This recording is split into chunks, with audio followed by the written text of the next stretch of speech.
Alright, welcome back to the channel. I'm of course Nico. Please excuse my voice, I'm just getting over a cold, so bear with me. Today we're going to cover the topic of 100% disk usage. This is a very common problem that you might have noticed if you open up Task Manager and click on the disk section and you notice that it's at 100%, maybe indefinitely. Also, you may be encountering overheating and other issues related to performance. Well, in this video, we're going to solve it quickly and easily so that you never have to worry about that again. Nico knows tech, all your tech tips and reviews on deck. Nico knows tech, #1 channel with the news on deck. Alright, I don't want to waste any more of your time. Let's go ahead and dive right into it. The first thing we need to turn off is Superfetch, which has now been renamed to SysMain. This feature of Windows was originally designed to improve Windows performance over time. Unfortunately, it doesn't really do that, and it often results in 100% disk usage. So in order to disable this feature, we're going to go ahead and open up services. The quickest way to do that is to hit Windows key plus R and then type services.msc. Now, if you don't know how to do this, or if this is a little complicated, you can also search services and then click run as administrator. If you're going to do through the command, you'll just type services.msc, then hold left control, left shift, and then hit enter to open up as administrator. And then here is the services menu. We're going to scroll all the way down, and you can put it in alphabetical order by clicking up here to name. And then we're going to scroll all the way down to where it says SysMain right here, and by default it's mostly on automatic. It may be on manual, but either way you want to right click here, open up properties, and then switch this startup type to disabled. If it's currently running right here, go ahead and hit stop, then apply and OK. This feature doesn't really no good for anybody, and it's actually a performance boost to turn this off. It was a good idea in theory, but it doesn't work right. Now, the next thing we need to do is something that's commonly overlooked by many ITs in the industry, and that is to disable indexing. What indexing is it is something that literally itemizes all of your files and puts them into an index so that they can be searched through the Windows search a little bit faster. So when you search for a file, it will come up here theoretically faster.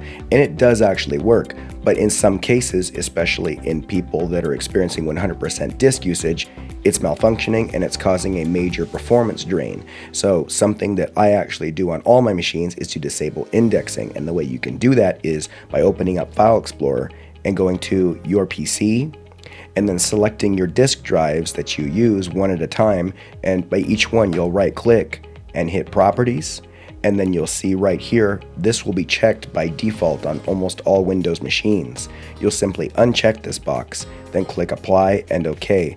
This may take anywhere from 5 to 10 minutes on an SSD. It may take upwards of an hour for our traditional mechanical hard disk drive. So be patient with it, and then you'll move on to the next step. You'll do this on all of your system drives that you actually use. While that's running, here's a quick word from my sponsor, Aura. A few months ago, some hackers tried to dox me, but fortunately I already had Aura, who sponsored this video. Aura is the all-in-one cybersecurity service that allows you to quickly and easily remove your information from online data brokers. Private information such as your address, phone number, relatives, and more are all for sale by online data brokers. Aura enables you to opt out of all these rackets with the click of a button. Aura also includes a strong antivirus, VPN, credit monitoring, and $1 million of identity theft insurance. Use the link aura.com/Nico to get a 2-week free trial today. Alright, for our third and final step, it's going to get a little bit advanced for some of you guys, but don't worry. If I start going over your head and it's too complicated, just stay tuned till the next section and I'll have an automated way for you to be able to do it too. Alright, so we're going to go ahead and get started. The first thing we need to do is open up an elevated command prompt or a command prompt as administrator. Easiest way to do this is to hit Windows key and then R to pull up the run menu, then type CMD, then hold left control, left shift, then hit enter. Alternatively, you can also use the search and type CMD and then click over here to run as administrator. Same thing. All right, and the commands we're going to run, first we're going to run DISM space /online space /cleanup -image space /scan health, all one word, and then hit enter. What we're doing is we're checking the component store, or basically everything that's installed into Windows. Things like your Start menu, File Explorer, these are all components. And this is making sure that everything is in the right places and that everything's supposed to be there is in working order. If it isn't there, it's going to give me an alert, and then in that case, we will run another command to automatically repair it. So this is one of the commands that I use to never have to reset Windows. Essentially, if you can repair Windows with commands, you never have to use the reset function, which during the reset of a machine, which is why I actually have a video saying don't reset, the reset and installation function will run the DISM command. So we can just do that without resetting the machine. It's a lot more advanced and better way to do things. So once this thing reaches 100%, it's going to tell us if it detected component store corruption, and if it does, we'll run the command. I'm going to run the command anyway so I can show you, but ordinarily if this comes back with no component store corruption detected, we can just skip to the next command, which I'll also show you. Alright, in my case it says that no component store corruption detected, the operation completed successfully. So if this happened to you, you actually don't have to run this next command, you can skip to the next one. I'm going to go ahead and show the command as if I did show that component store was corrupted.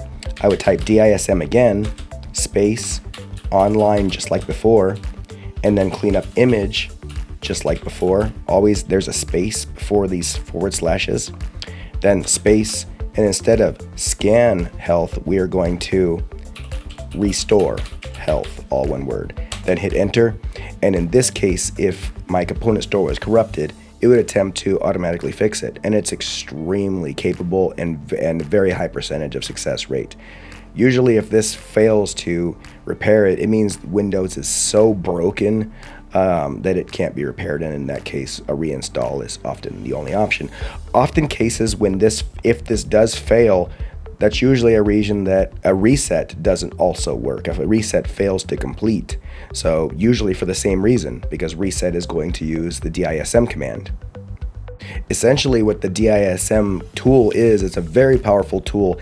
When you install Home Edition versus Pro Edition of Windows, there's a different schedule of the DISM. So obviously both versions get the Start menu and File Explorer, but professional users will get more modules for virtualization, remote desktop, corporate domain support, and like the group policy editor. Those are all deployed through the DISM command, and there's actually kind of there's hacks you can do at DISM on Home Edition to give Home Edition features that are in Pro, and because they're actually there, they just weren't deployed by this tool automatically by the installation, but advanced users can actually do that. So we may actually do a video about that because it's kind of fun. Alright, so now that we've done these two commands, or if you only ran this command and didn't need to, either way, we're at this step. We're next going to run the system file checker, which is going to check everything in System32 for corruption. And what we do is we type SFC space / scan now, one word, and then hit enter. And this is a completely safe, all these things are completely safe to run. You can run them 10 times a day, not going to hurt anything. It's a waste of time, but it doesn't hurt anything. What it's doing is it's checking everything in our System32 in our system for corruption, and then if it automatically detects corruption, it will automatically try to fix it. And I would say it's 85 to 90% successful at it. Some other IT YouTubers, even ones that I respect, don't believe that, but experience is everything. In my experience, it's extremely successful. I run it all the time. I fix friends and subscribers' machines with this command all the time. And it's one of the reasons why I never have to reset my machine, just because I can fix it and I don't let it get broken. So we're just going to wait for this verification to finish. Alright, now that it's finished, you would get one of 3 messages. In my case, it says that it did not find any integrity violations because this is my PC, baby. It got no issues. But your machine it'll say Windows Resource Protection found corruption and successfully repaired them, or it might say that it was unsuccessful to repair them. If it's unsuccessful, well, you may need to contact me or start considering doing a full reset or a full reinstall, because that's pretty broken, and that's not especially common, but it is possible. Most likely 90% of you guys that are not ITs that run this regularly, it would say Windows Resource Protection found corruption, and that it successfully repaired them. What that would mean is that the next time you reboot, all those issues are automatically fixed, and at that point, your 100% disk usage is solved. Now, if this was really over some of you guys' heads, I actually have an automated way to do everything I did here in those commands, as well as a bit more, and it's through my one-click fix. And if you go here to the link in description, it's at my personal GitHub. Now, disclaimer, never run scripts off people you don't know. I mean, you know me, hopefully. And if you don't trust me, don't run this, because typically we would tell every user, don't run scripts off people, because what if this command was saying delete all your personal files? That would happen. So in this case, I'm telling you that it does exactly what I told you it's doing. It's got some text here. You can actually read what it does, so you can actually have an IT give you a second opinion. But what's the first thing doing? It's actually running SFC scan now, DISM, both commands. It's also clearing your temp files and then resetting Windows Update. Those are just two extra nice things for you, because clearing your temp files can theoretically help your performance and it cleans up space. And then resetting Windows Update could possibly fix errors where you could not install an update when you tried to update Windows. So, and then after that, it just turns green and says you can press any key to close this window. So I've actually got it on my system and I can run it here. Let's see, NKT, here we go. So I have it right here, and this is how you'll run it. This is what you'll download by going here. If we go back here to the link in description, this will be the window you see. Just click clone code right here, and then download zip, and then you'll basically unzip it to this folder here. There's instructions, please read them. It's essentially telling what I told you, just in more detail. You'll double click here, and then it's giving you a disclaimer. It's written by me and telling you what it's going to do. Hit any key. It's going to create a restore point just in case. We do that just for reliability. Not that anything's going to happen, but at least we did it. It's proper procedure. And then it's going to go through the process of running system file checker, deployment imaging and services, the DISM tool, temp file removal, Windows Update reset. And that's all it does. Now, I'm not going to waste your time going through the whole thing. Feel free to use it. It's a free tool I made for you just to simplify these commands for people who are not really computer savvy, or maybe you were having typos and getting frustrated. Just run that. It'll fix everything. If you don't trust me, then don't run my scripts. But I promise, Nico loves you. And that's that. 100% disk usage is now solved. You know why? Because my pronouns are your/daddy. That's right. Definitely share this to someone else who also has this problem. I hope you found this video helpful. If you like it, please smash that like button and subscribe for more. And I will see you next time.